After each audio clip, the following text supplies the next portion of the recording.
Glass হাতে মনোকিনীতে pool party, 40-এ যে ভয় পিয়ার।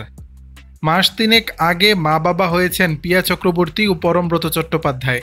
পুত্র সন্তান এসেছে তারকা দম্পতির পরিবারে।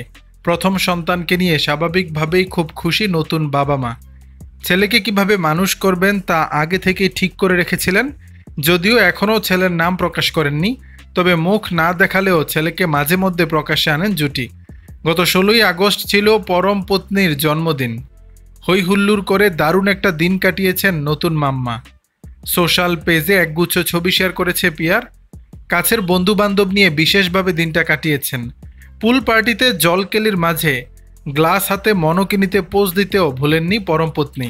তারকারা সবসময় নিন্দুকের নজরে থাকে, নিত্যদিনই কটাক্ষের মুখে পড়তে হয়। তার মধ্যে পরমব্রত পিয়া তো ট্রলারদের স্ক্যানারে থাকেন। তবে এসবে কেয়ার নট অ্যাটিটিউড রেখে পজিটিভ থাকার চেষ্টা করেন তারা। সে প্রমাণ মিলল পিয়ার পোস্টে। পিয়া আগে থেকেই আন্দাজ করেছিলেন এই পোস্টের নিচেও নেতিবাচক মন্তব্য কটু কথায় ভরতে পারে। এজন্য নিন্দুকদের আগে থেকে মোক্ষম জবাব দিয়েছেন। ক্যাপশনে লিখেছেন, 40 বছর বয়সে একমাত্র জিনিস যা বিবর্ণ হয়ে যায় তা হলো জাজ হওয়ার ভয়। এই পার্টিতে পরম পিয়ার সঙ্গে হাজির ছিলেন আদিত্য সেনগুপ্ত, অনুষা বিশ্বনাথ সহ আরও অনেকেই। সকলের প্রতি কৃতজ্ঞতা জানিয়েছেন অভিনেতা পত্নী। দর্শক, বিষয়টি নিয়ে আপনাদের মতামত জানাবেন নিচের কমেন্ট বক্সে।